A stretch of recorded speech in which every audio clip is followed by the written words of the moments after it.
স্বাগত ডিবিসি সংবাদে। আপনাদের সাথে আছি ইশরাত জাহান। এবার খবরের বিস্তারিত। বাংলাদেশ শান্তিপ্রিয় দেশ হলেও বহিঃশত্রুর আগ্রাসন থেকে নিজেদের রক্ষায় সশস্ত্র বাহিনীর সদস্যদের সতর্ক থাকার আহ্বান জানিয়েছেন অন্তর্বর্তী সরকারের প্রধান উপদেষ্টা ডক্টর মোহাম্মদ ইউনূস। সেনাকুঞ্জে সশস্ত্র বাহিনী দিবসের সংবর্ধনা অনুষ্ঠানে নিজেদের পেশাগত দায়িত্ব পালনে সশস্ত্র বাহিনীর সদস্যদের আরও তৎপর থাকার পরামর্শ দেন প্রধান উপদেষ্টা। অনুষ্ঠানে বিএনপি চেয়ারপারসন বেগম খালেদা জিয়া সহ অতিথিদের সাথে কুশল বিনিময় করেন ডক্টর মোহাম্মদ ইউনূস। সশস্ত্র বাহিনী দিবসে বৃহস্পতিবার বিকেলে ঢাকা সেনানিবাসে সেনাকুঞ্জে সংবর্ধনা অনুষ্ঠান। এতে উপস্থিত হন প্রধান বিচারপতি, সাবেক রাষ্ট্রপতি, সাবেক উপদেষ্টা, সরকারি উচ্চ পর্যায়ের কর্মকর্তা ও ঢাকায় নিযুক্ত রাষ্ট্রদূত সহ আমন্ত্রিত অতিথিরা। এছাড়াও ১২ বছর পর সংবর্ধনায় যোগ দেন বিএনপি চেয়ারপারসন খালেদা জিয়া সহ বিভিন্ন রাজনৈতিক দলের শীর্ষ নেতারাও। এতে উপস্থিত হয়ে প্রধান উপদেষ্টা ডক্টর মোহাম্মদ ইউনূস দেশ পুনর্গঠনে নতুন ইতিহাস সৃষ্টি করায় সশস্ত্র বাহিনীকে অভিনন্দন জানান। সশস্ত্র বাহিনী দিবস উদযাপন উপলক্ষে প্রধান উপদেষ্টা আরও বলেন, বাংলাদেশ শান্তিপ্রিয় দেশ, তবে বহিঃশত্রু আক্রমণ থেকে দেশকে রক্ষায় সতর্ক থাকার পরামর্শ দেন তিনি। প্রতিবেশী সহ সকল রাষ্ট্রের সাথে বন্ধুত্বপূর্ণ ও শ্রদ্ধাশীল সহযোগিতার মাধ্যমে সহস্থানে আমাদের মূল লক্ষ্য। তথাপি যে কোনো আগ্রাসী বহিঃশত্রুর আক্রমণ থেকে দেশের সার্বভৌমত্ব রক্ষার জন্য আমরা সদা প্রস্তুত। সে লক্ষ্যে উন্নত বিশ্বের সঙ্গে তাল মিলিয়ে আমাদের সেনা, নৌ ও বিমান বাহিনী পুনর্গঠন, সশস্ত্র বাহিনীর সদস্যদের উন্নত প্রশিক্ষণ ও বাহিনী সমূহকে আধুনিক প্রযুক্তির সংযুক্তির প্রয়াস অব্যাহত রয়েছে। শান্তি ও নিরাপত্তা বজায় রাখতে আরও সচেষ্ট থাকার পরামর্শ দিয়ে প্রধান উপদেষ্টা বলেন, পেশাগত দক্ষতা পালনেও সশস্ত্র বাহিনীকে আরও তৎপর থাকতে হবে। স্বাধীনতার সূচনা লগ্ন থেকেই দেশের স্বাধীনতা ও সার্বভৌমত্ব রক্ষা এবং নিরাপত্তা নিশ্চিত করার পাশাপাশি দেশ গঠন ও জাতীয় দুর্যোগ মোকাবেলায় সশস্ত্র বাহিনী সবসময় জনগণের পাশে থেকে কাজ করে আসছে। আমাদের প্রত্যাশা, গণতান্ত্রিক ও নিয়মতান্ত্রিক নেতৃত্বের প্রতি অনুগত ও শ্রদ্ধাশীল থেকে পেশাগত দক্ষতা ও দেশপ্রেমের সমন্বয়ে সশস্ত্র বাহিনী দেশ সেবায় সবসময় তৎপর থাকবে। ডক্টর মোহাম্মদ ইউনূস আরও বলেন, দেশের ছাত্র জনতার পক্ষে দাঁড়িয়েও সশস্ত্র বাহিনী সুনাম অর্জন করেছে। সাম্প্রতিক বৈষম্য বিরোধী ছাত্র আন্দোলনে এবং পরবর্তী সময়ে দেশের ক্রান্তি লগ্নে সশস্ত্র বাহিনী বরাবরের ন্যায় মানুষের পাশে এসে দাঁড়িয়েছে। Bijan Kumar Das, DBC news, Dhaka. একটি অবাধ, সুষ্ঠু ও নিরপেক্ষ নির্বাচন আয়োজন করাই হবে নতুন নির্বাচন কমিশনের প্রধান লক্ষ্য। প্রত্যেক নাগরিক যেন তার ভোটাধিকার প্রয়োগ করতে পারেন তা নিশ্চিত করা হবে। নতুন প্রধান নির্বাচন কমিশনার এএমএম নাসির উদ্দিন তার নিজ বাসভবনে সাংবাদিকদের কাছে তাৎক্ষণিক প্রতিক্রিয়ায় একথা জানান। বলেন, আগের কমিশনগুলোর অভিজ্ঞতা মাথায় রেখেই নিরপেক্ষ ও গ্রহণযোগ্য নির্বাচন আয়োজনে কাজ করবে নতুন কমিশন। সবচেয়ে বড় চ্যালেঞ্জ হচ্ছে ভোটারকে নির্বিঘ্নে তার পছন্দের প্রার্থীকে ভোটদান করার যে একটা ব্যবস্থা করা, এটাই সবচেয়ে বড় চ্যালেঞ্জ। সেটা আমরা করতে চাই, একটা free, fair and credible election. সেটার জন্য যা যা করা দরকার আমি সর্বোচ্চ শক্তি দিয়ে চেষ্টা করব। তত্ত্বাবধায়ক সরকার ব্যবস্থা চালু, স্থানীয় নির্বাচনগুলো এই সরকারের অধীনে করা যায় কিনা তা ভাবা এবং আগের কমিশনগুলোর নির্বাচনী অপরাধে শাস্তির সুপারিশ করতে পরামর্শ দিয়েছেন সংবাদপত্রের সম্পাদকরা। তার আগের 3 কমিশনকে ডাকা হবে কিনা তা বিবেচনা করা হবে বলে জানিয়েছেন নির্বাচন বিষয়ক সংস্কার কমিশন প্রধান। ধারাবাহিক সংলাপের অংশ হিসেবে সংবাদপত্রের সম্পাদকদের সঙ্গে নির্বাচন ব্যবস্থা সংস্কার কমিশনের মতবিনিময় সভায় এসব আলোচনা হয়। সকালে রাজধানী আগারগাঁয়ে নির্বাচন ভবনে এই সংলাপ শুরু হয়। এতে নেতৃত্ব দেন সংস্কার কমিশনের প্রধান বদিউল আলম মজুমদার। সাবেক প্রধানমন্ত্রী শেখ হাসিনাকে ফেরানোর বিষয়ে পররাষ্ট্র মন্ত্রণালয় কোনো অফিসিয়াল নির্দেশনা পায়নি, জানিয়েছেন পররাষ্ট্র মন্ত্রণালয়ের মুখপাত্র তৌফিক হাসান। বিকেলে পররাষ্ট্র মন্ত্রণালয় ব্রিফিংয়ে কথা বলেন তিনি। আগামী মাসের শুরুতে ভারত বাংলাদেশের মধ্যে ফরেন অফিস কনসালটেশন অনুষ্ঠিত হবে। এই বৈঠক দুদেশের কাঠামোগত সম্পর্ক এগিয়ে নিতে কাজ করবে। তৌফিক হাসান জানান, এই বৈঠকে সাবেক প্রধানমন্ত্রীকে ফেরানো নিয়ে আলোচনা হবে কিনা সেই সম্পর্কে এখনও সিদ্ধান্ত হয়নি। এছাড়া আরেক প্রশ্নের জবাবে তিনি জানান, শেখ হাসিনাকে ফেরানো নিয়ে অফিসিয়াল নির্দেশনা পেলে ব্যবস্থা গ্রহণ করতে পারবে পররাষ্ট্র মন্ত্রণালয়। এফওসিটা একটি নিয়মিত দুদেশের দ্বিপাক্ষিক সম্পর্ককে এগিয়ে নেওয়ার একটি প্রাতিষ্ঠানিক প্ল্যাটফর্ম। কাজে যেহেতু গতবার দিল্লিতে হয়েছে, এবার বাংলাদেশে হবে, এবং এটা আসলে দুপক্ষ মিলেই কিন্তু ডিসিশনগুলো হয়। এখানে কি বিষয় নিয়ে আলোচনা হবে, এজেন্ডার আইটেম কি হবে, দুদেশ মিলেই কিন্তু ঠিক করে। এটা একটা রাজনৈতিক বিষয়, কাজেই সর্বোচ্চ পর্যায় থেকে যখন আমাদেরকে নির্দেশনা দেওয়া হবে আমরা তখনই কাজ করব।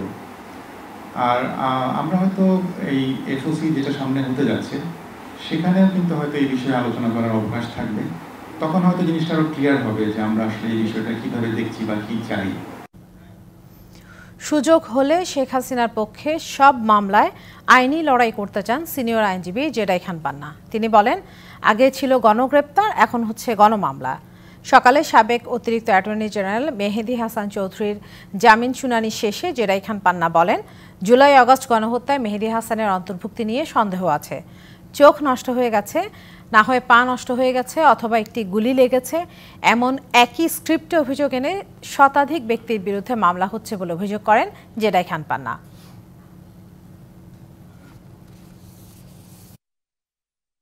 আমি আছি নিপীড়িতর পক্ষে, যদি সুযোগ হয় তাহলে শেখ হাসিনার পক্ষেই লড়াই করব ট্রাইব্যুনালে। ট্রাইব্যুনাল কেন, সব মামলাতেই। বিচারিক শুদ্ধতার জন্য আন্তর্জাতিক অপরাধ ট্রাইব্যুনালে অন্তর্বর্তীকালীন আদেশের বিরুদ্ধে আপিলের বিধান রাখা হয়েছে বলে জানিয়েছেন আইন উপদেষ্টা ডক্টর আসিফ নজরুল। সকালে আন্তর্জাতিক অপরাধ ট্রাইব্যুনাল পরিদর্শনের সময় কথা বলেন তিনি। সবার সাথে আলোচনা করেই রাজনৈতিক দল নিষিদ্ধের বিষয়টি বাদ দেওয়া হয়েছে বলেও জানান তিনি। বলেন, বিচার যেন কোনোভাবে প্রশ্নবিদ্ধ না হয় সেজন্য এটা করা হয়েছে।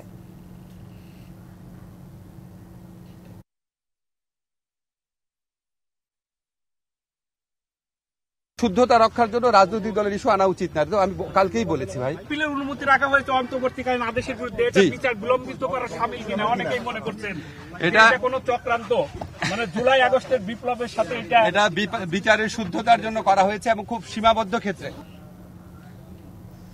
অন্তর্বর্তী সরকারের প্রধান উপদেষ্টা ডক্টর মোহাম্মদ ইউনূসের 6 মামলা বাতিল হয়েছে। তার বিরুদ্ধে শ্রম আদালতের 5 ও মানহানির 1 মামলা বাতিল করে হাইকোর্ট। এর মধ্যে 2010 সালে রাজধানীর কোতোয়ালি থানায় হওয়া মানহানির একটি মামলা 24 অক্টোবর বাতিল করেন বিচারপতি একেএম আসাদুজ্জামানের নেতৃত্বাধীন হাইকোর্ট বেঞ্চ। আজ মামলার আদেশের অনুলিপি প্রকাশিত হয়েছে। এই মামলার আদেশে আদালত জানায়, 2010 সালে কোতোয়ালি থানায় করা মামলাটি ডক্টর মোহাম্মদ ইউনূসকে হয়রানির উদ্দেশ্যে করা হয়েছিল, আর এই হয়রানি করতে আদালতকে ব্যবহার করেছিলেন মামলার বাদী। অন্যদিকে হাইকোর্টের একই বেঞ্চ শ্রম আদালতে ডক্টর মোহাম্মদ ইউনূসের বিরুদ্ধে হওয়া 5টি মামলার কার্যক্রমও বাতিল করেছে। এসব মামলা ঢাকার 3য় শ্রম আদালতে বিচারাধীন ছিল।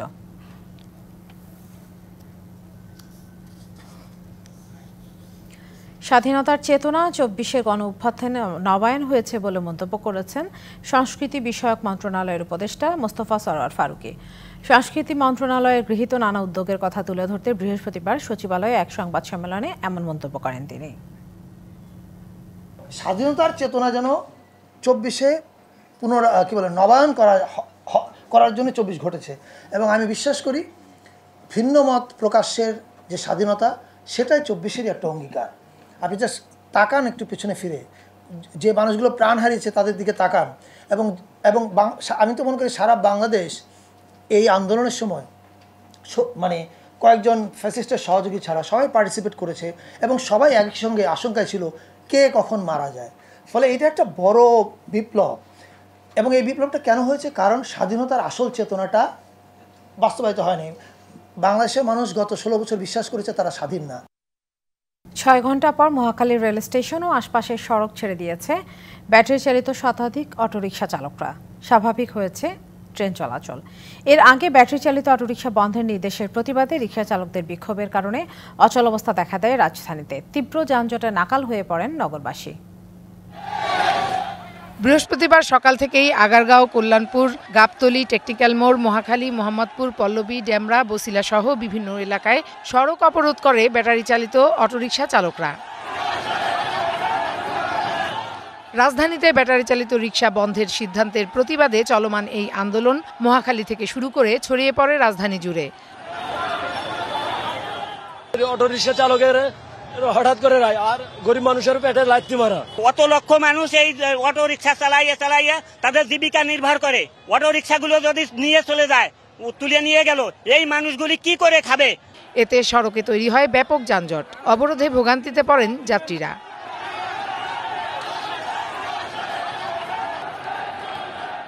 মহাখালী ছাড়াও আগারগাঁও থেকে আমিনবাজার পর্যন্ত রাস্তার দুপাশে যান চলাচল বন্ধ করে দেয় তারা। আজীবন অটো গাড়ি পাও গাড়ি চলে যাচ্ছে, এখন চালাতে পাই না। স্ক্রিন করার পর থেকে মনিগঞ্জে পাও ভেঙে গেছে, যে রড দেওয়া আছে, আমি আর অটো গাড়ি চালাতে পারি না। ট্রাফিক আমাদের গাড়ি ধরে নেয়, মারধর করে, ব্যাটারি খুলে রাখা দেয়, আমাদের গাড়ি চিৎ করে ধোয়। আমরা কি করবো তাইলে? ঠিক মতো ইনকাম করতে পারি না, নিজে ফেরাকে ভাত দিতে পারি না, বাপ মারা খাওয়াইতে হয়। আমরা কোনো সমাধান পাই নাই, কারণ আমাদের এটা বন্ধ করতে হলে আমাদের একটা কর্ম ব্যবস্থা করে আবার বন্ধ করতে হবে। আর এটা নিয়ে মনে করেন যে পুলিশ ট্রাফিক খুব ঝামেলা করে আমাদেরকে। রাস্তার পাশে আসলে ব্যাটারি খুলে নিয়ে যা, গাড়ি আটকে নে, এই যে টাকাগুলো নে, এই টাকাগুলো কে পা? সরকার পা। রেল লাইনেও অবস্থান নিয়ে বিক্ষোভ করতে দেখা গেছে আন্দোলনকারীদের। গত মঙ্গলবার ঢাকা মহানগর এলাকায় সড়কে ব্যাটারি চালিত রিকশায় চলাচল 3 দিনের মধ্যে বন্ধ করতে হাইকোর্টের নির্দেশের পর এর প্রতিবাদে সড়ক অবরোধ করে বিক্ষোভে নামে ব্যাটারি চালিত রিকশা চালকরা। Farhana Juthi, DBC news, Dhaka. বাড়িতেও গাড়িতে হামলার শিকার হয়ে ঝালকাঠির রাজাপুর থানায় অভিযোগ জানাতে গিয়ে গ্রেপ্তার হলেন সাবেক মন্ত্রী ব্যারিস্টার শাহজাহান ওমর। দ্বাদশ জাতীয় সংসদ নির্বাচনের আগে বিএনপি থেকে আওয়ামী লীগে যোগ দিয়ে আলোচিত হন তিনি। কাঠালী উপজেলা বিএনপি অফিস ভাঙচুরের মামলায় তাকে গ্রেপ্তার দেখানো হয়েছে। পরে আদালতের নির্দেশে তাকে কারাগারে পাঠানো হয়। এটি ঝালকাঠি 1 আসনের সাবেক সংসদ সদস্য ব্যারিস্টার শাহজাহান ওমরের বাড়ি। রাজাপুরের এই বাড়িতেই বুধবার সন্ধ্যায় হামলা চালায় দুর্বৃত্তরা। বৃহস্পতিবার সকালে বরিশাল থেকে রাজাপুরের বাসায় যাওয়ার উদ্দেশ্যে রওনা হন শাহজাহান ওমর। পথে বরিশাল খুলনা আঞ্চলিক মহাসড়কের পিংড়ি এলাকায় আবারও হামলার শিকার হন। পরে তিনি গাড়ি নিয়ে রাজাপুর থানায় অভিযোগ করতে যান। এ সময় স্থানীয় বিএনপি নেতাকর্মীদের তোপের মুখে পড়েন শাহজাহান ওমর। কাঠালিয়া উপজেলা বিএনপি অফিস ভাঙচুরের মামলায় তাকে গ্রেপ্তার দেখানো হয়েছে। দুপুরে শাহজাহানকে ঝালকাঠির আদালতে হাজির করে পুলিশ। পরে তাকে জেল হাজতে পাঠানোর নির্দেশ দেন বিচারক। এদিকে শাহজাহান ওমরের বিচারের দাবিতে বিক্ষোভ মিছিল করেছে বিএনপির স্থানীয় নেতাকর্মীরা। শাহজাহান ওমর আজকে গ্রেপ্তার হয়েছে ঝালকাঠি কোর্টে, তার বিরুদ্ধে তার পক্ষে কোনো আইনজীবী দাঁড়ায় নাই। মির্জাফরের মতো শেখ হাসিনার সাথে হাত মিলিয়ে নির্বাচনে গেছে, যে কারণে মানুষ তাকে প্রত্যাখ্যান করছে।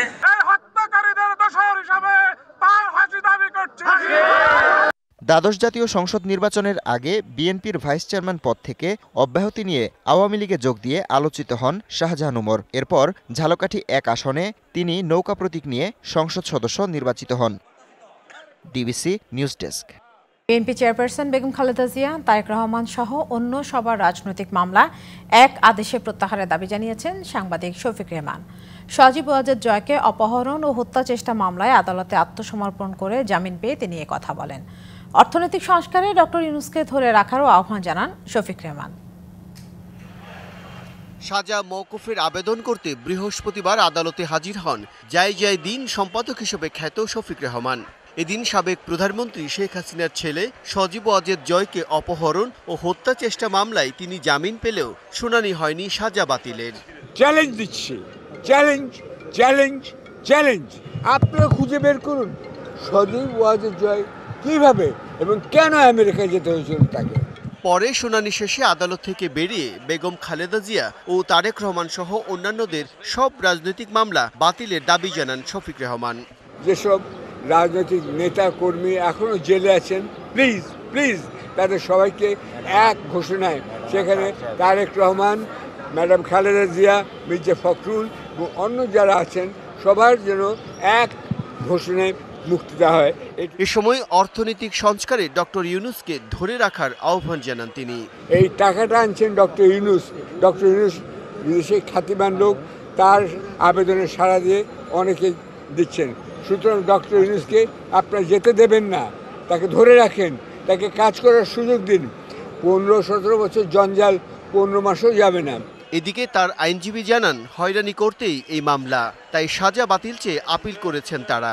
স্বরাষ্ট্র মন্ত্রণালয় মহামান্য রাষ্ট্রপতির আদেশক্রমে ওনার সাজা প্রশাসনিকভাবে 1 বছর স্থগিতের আদেশ দিয়েছেন এবং বিজ্ঞ নিম্ন আদালতে অর্থাৎ আপিল আদালতে আত্মসমর্পণ করে আপিল দায়েরের নির্দেশনা দিয়েছেন। এর আগে জয় অপহরণ ও হত্যা চেষ্টা মামলায় শফিক রেহমানকে দেয়া নিম্ন আদালতের সাজা 1 বছরের জন্য স্থগিত করে প্রজ্ঞাপন জারি করে স্বরাষ্ট্র মন্ত্রণালয়ের সুরক্ষা বিভাগ।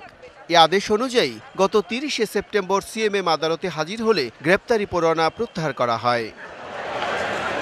Bijan Kumar Das, DBC news, Dhaka.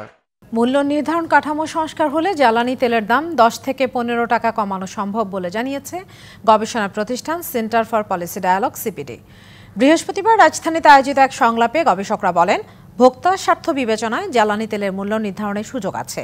এ সময় বাংলাদেশ পেট্রোলিয়াম কর্পোরেশন, বিপিসি সহ এই খাতের কোম্পানিগুলোর মুনাফা নিয়েও প্রশ্ন তোলেন তারা। নিত্যপণ্যের পাশাপাশি জ্বালানি তেলের দাম নিয়েও যখন ভোক্তার মনে অসন্তোষ, তখন এর সমাধান খুঁজতে রাজধানীর একটি হোটেলে বাজার শীর্ষক জ্বালানির মূল্য, সরকারের নেতৃত্বাধীন উদ্যোগ এবং সম্ভাব্য সংশোধন শীর্ষক সংলাপের আয়োজন করে গবেষণা সংস্থা সিপিডি। আলোচনায় হাজার হাজার কোটি টাকা ভর্তুকি দেওয়ার পরও জ্বালানি তেলের দাম কেন কমছে না তা নিয়ে প্রশ্ন তোলে পেট্রোল পাম্প ওনার্স অ্যাসোসিয়েশন। যে হিসাবটা বা পরিসংখ্যানটা ওনারা দিলেন গবেষণার মাধ্যমে, এতে তো আমি যদি সংক্ষেপে বলি 8-10 টাকা লিটারে কমে যেতে পারে। যদিও সিপিডি বলছে বিপিসির ভর্তুকির প্রয়োজন নেই, ভোক্তা স্বার্থকে প্রাধান্য দিয়ে কোম্পানিগুলো মুনাফা সমন্বয় করলেই ইতিবাচক প্রভাব পড়বে জ্বালানি খাতে। বিপিসির মুনাফা হচ্ছে, সুতরাং এই যে মূল্য কাঠামোটি আমরা প্রস্তাব করলাম সেখান থেকেও বুঝতে পারছেন যে কেন এই মুনাফাটি তাদের সেখানে বেশ বড় একটা মুনাফা তাদের সেখানে যাচ্ছে। বিশেষজ্ঞরা মনে করেন, বিগত সরকারের আমলে আইনের মাধ্যমে ব্যবসায়ী গোষ্ঠীকে যে সুবিধা দেওয়া হয়েছে তা এ খাতের ক্ষতির বড় কারণ। বিগত সরকার ব্যবসায়ীদের সরকার ছিল, তারা তাদের স্বার্থ সংরক্ষণ করতে যে নানা ধরনের পরিবর্তন, পলিসি, আইন কানুন তারা করার দরকার মনে করেছে। তেলের মূল্য, ডিজেলের মূল্য, পেট্রোলের মূল্য, কেরোসিনের মূল্য তার নিজের হাতে কেন রাখতে হবে? যদিও বিপিসির চেয়ারম্যান বলেন, বছরে 50,000 কোটি টাকার লেনদেনের মাধ্যমে 3 থেকে 4,000 কোটি টাকার মুনাফা বেশ কম।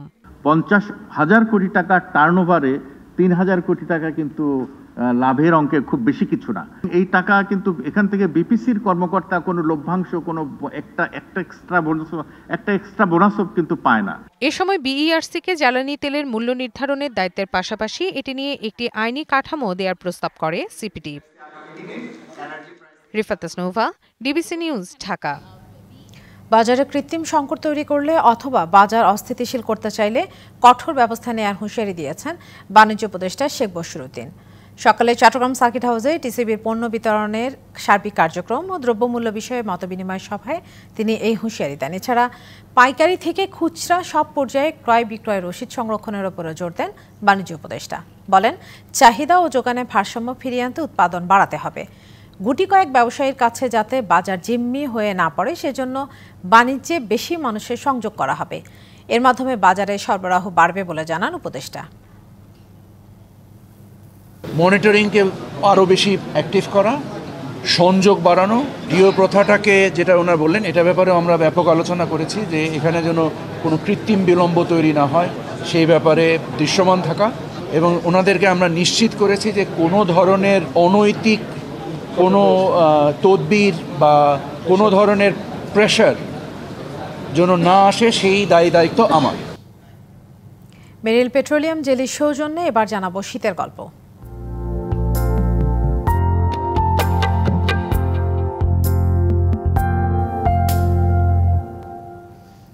মানিকগঞ্জের বিস্তীর্ণ এলাকা জুড়ে শীতকালীন সবজির আবাদ করা হয়েছে। এর মধ্যে আগাম জাতের কিছু সবজি বাজারে উঠতে শুরু করেছে। ফলন ও দাম ভালো হলে লাভের আশা কৃষকের। মানিকগঞ্জ সদর উপজেলার বিশ্বনাথপুর গ্রামের কৃষক লোকমান হোসেন এবছর 9 বিঘা জমিতে ফুলকপির আবাদ করেছেন তিনি। সার, বীজ, কীটনাশক সব মিলিয়ে তার খরচ হয়েছে প্রায় 2 লাখ টাকা। এরই মধ্যে 20,000 টাকার কপি বিক্রি করেছেন। বাজার দর ভালো থাকলে তিনি আরো 10 লাখ টাকার কপি বিক্রি করবেন। আমি এবছর 9 বিঘা কপি আবাদ করছি। আগাম হলো 4 বিঘা, 5 বিঘা হলো নাবিতে। 2 লক্ষ টাকার মতো খরচ হয়েছে। বাজার দর ভালো থাকলে মোটামুটি 1,10,000 টাকার মতো বিক্রি করতে পারবো।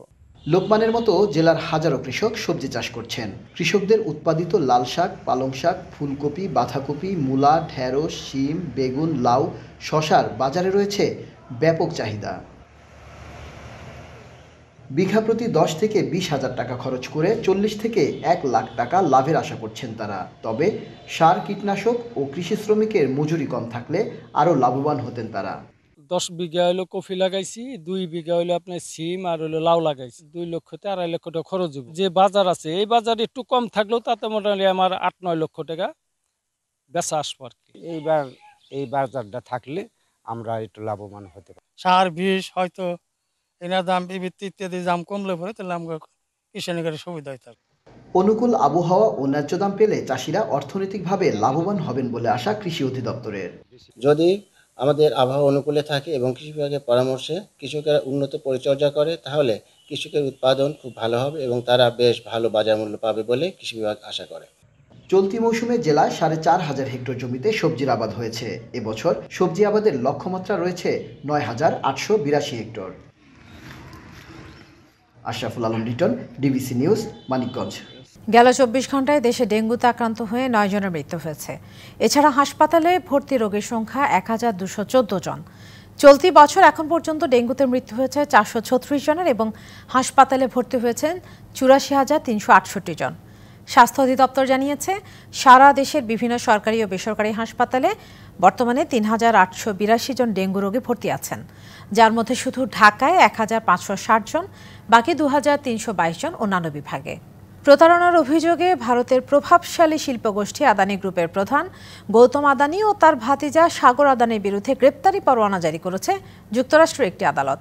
নিউ ইয়র্কের একটি আদালতে ভারতের শীর্ষ ধনী গৌতম আদানি সহ গোষ্ঠীটির 7 ঊর্ধ্বতন নির্বাহীর বিরুদ্ধে প্রতারণার অভিযোগ আনেন ফেডারেল প্রসিকিউটররা।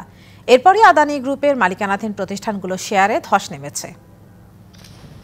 হিন্ডেনবার্গ রিসার্চের পর আবারও কেলেঙ্কারিতে জড়ালো ভারতের সবচেয়ে ধনী ব্যক্তি গৌতম আদানির নাম। প্রতারণার দায়ে মার্কিন আদালতে অভিযুক্ত হলেন প্রভাবশালী শিল্পগোষ্ঠী আদানি গ্রুপের প্রধান সহ মোট 7 জন। আর গৌতম আদানি ও তার ভাতিজা সাগর আদানির বিরুদ্ধে গ্রেপ্তারি পরোয়ানা জারি করেছে নিউ ইয়র্কের আদালত। প্রসিকিউটরদের অভিযোগ, আদানি গ্রুপের নবায়নযোগ্য জ্বালানি প্রতিষ্ঠান আদানি গ্রিন এনার্জিকে সৌরশক্তি প্রকল্পের কাজ দিতে ভারতের সরকারি কর্মকর্তাদের 25 কোটি মার্কিন ডলার ঘুষ দিতে চেয়েছিলেন গৌতম আদানি ও তার সহযোগীরা। ওই চুক্তি পেলে 20 বছরে $2 বিলিয়ন মুনাফা করতে পারত আদানি গ্রিন এনার্জি। পাশাপাশি ভারতের বৃহত্তম সোলার পাওয়ার প্ল্যান্ট প্রকল্প করতে পারত প্রতিষ্ঠানটি। দুর্নীতি ও ঘুষ বিরোধী প্রচেষ্টার বিষয়ে আদানি গোষ্ঠী বিনিয়োগকারী ও ব্যাংককে বিভ্রান্তিকর তথ্য দেয় বলেও জানান প্রসিকিউটররা। আর এতে প্রভাবিত হয়ে ওই সৌরশক্তি প্রকল্পে বিপুল বিনিয়োগ করেন মার্কিন বিনিয়োগকারীরা। ঘুষের সাহায্যে প্রকল্পের চুক্তি পাওয়ার তথ্য গোপন করে গৌতম আদানি ও তার সহযোগীরা মার্কিন বিনিয়োগকারীদের সাথে প্রতারণা করেছেন বলে অভিযোগ করেন প্রসিকিউটররা। এ অভিযোগ প্রকাশ্যে আসার পরই যুক্তরাষ্ট্রের বাজারে ছাড়া $600 মিলিয়ন একটি বন্ড বাতিল করে আদানি গ্রুপ। পাশাপাশি গোষ্ঠীটির কিছু কোম্পানির শেয়ারে ধস নেমেছে। ভারতীয় গণমাধ্যম বলছে বৃহস্পতিবার সকালেই 2 লাখ কোটি রুপির বেশি লোকসানের মুখ দেখে আদানি গ্রুপ। সামিয়া জান্নাহ, ডিবিসি নিউজ ডেস্ক। সৌদি আরবে বসেছে বাংলাদেশের মিলন মেলা। রাজধানী রিয়াদের একটি পার্কে বুধবার শুরু হয়েছে গ্লোবাল হারমোনি আয়োজনের বাংলাদেশ পর্ব। 4 দিনব্যাপী বাংলাদেশ পর্বের এই আয়োজন শেষ হবে 23 নভেম্বর। সৌদি আরবের রিয়াদ থেকে সাইফুল ইসলাম রনির ক্যামেরায় আরো জানাচ্ছেন রেদান আহমেদ। এ যেন মরুর বুকে এক টুকরো বাংলাদেশ। রক্ষণশীলতার দেয়ালটপকে সৌহার্দ্য আর সম্প্রীতির মেলবন্ধনে নানা সাংস্কৃতিক আয়োজনের উদ্যোগ নিচ্ছেন সৌদি যুবরাজ মোহাম্মদ বিন সালমান। সে ধারাবাহিকতায় সৌদির মিনিস্ট্রি অব মিডিয়া আয়োজন করেছে গ্লোবাল হারমোনি। দক্ষিণ এশিয়ার 3 দেশ ছাড়াও সৌদি সরকারের সাংস্কৃতিক বিনিময়ে এই উদ্যোগে অংশ নিচ্ছে আরও একাধিক দেশ। লক্ষ্য, অভিবাসী হিসেবে দেশটিতে আসা বাসিন্দাদের বৈচিত্র্যময় ঐতিহ্য তুলে ধরা। প্রবাসী বাংলাদেশিরা বলছেন, দেশ থেকে বহু দূরে দেশের এমন আয়োজন অনুপ্রাণিত করছে তাদের। 4 দিনের এই বাংলাদেশ পর্বে সুরের মূর্ছনায় মঞ্চ মাতাচ্ছেন বাংলাদেশের শিল্পীরা। খুব ভালো লাগে, একবারে আমাদের বাংলাদেশের সৌন্দর্যরা ফুটে উঠতেছে এবং বাংলাদেশের প্রবাসী ছেলে এবং মেয়েরা আসতেছে। শুধু সাংস্কৃতিক আয়োজন নয়, গ্লোবাল হারমোনিতে বিনিময় হচ্ছে বাংলাদেশের কৃষ্টি, বসেছে মেলা। বাংলাদেশের জিনিসপত্র কাপড় চোপড় নিয়ে আমি আসছি, যেহেতু আমাদের বাংলাদেশে একটা প্রোগ্রাম হচ্ছে। উৎসবটি শীতকালীন বিনোদনের অন্যতম আয়োজন হিসেবে বিশ্বব্যাপী মনোযোগ আকর্ষণ করবে বলে আশা করছে সৌদি সরকার। রেদওয়ান আহমেদ, ডিবিসি, রিয়াদ, সৌদি আরব। আইরিশদের সাথে 3 ম্যাচের ওয়ানডে সিরিজের আগে ওয়ানডে বিশ্বকাপে সরাসরি খেলার ছক কষছে বাংলাদেশ নারী ক্রিকেট দল। ঘরের মাঠে সিরিজের আগে ব্যাটিংয়ে মনোযোগ হোস্টের, জানালেন দলের ব্যাটার শারমিন আক্তার সুপ্তি। 27 নভেম্বর থেকে শুরু হতে যাওয়া ওয়ানডে সিরিজ খেলতে আগামীকাল ঢাকা পৌঁছাবে আয়ারল্যান্ডের নারী দল। ওয়ানডে বিশ্বকাপে সরাসরি কোয়ালিফাই করার সুযোগ বাংলাদেশের সামনে, তবে সেটার জন্য জ্যোতিদের পাড়ি দিতে হবে কঠিন সমীকরণের। নারী চ্যাম্পিয়নশিপে বাংলাদেশের বাকি 6 ওয়ানডে। সরাসরি বিশ্বকাপ খেলতে হলে সবগুলো ম্যাচেই জিততে হবে জ্যোতিদের, আর সেভাবেই প্রস্তুত হচ্ছে স্বাগতিকরা। আয়ারল্যান্ডের থেকে র্যাঙ্কিংয়েও এগিয়ে বাংলাদেশ, সে কারণেই ওয়ানডের 3 ম্যাচ থেকে পুরো পয়েন্টটাই নিজেদের ঝুলিতে নেওয়ার টার্গেট বাংলাদেশের নারীদের।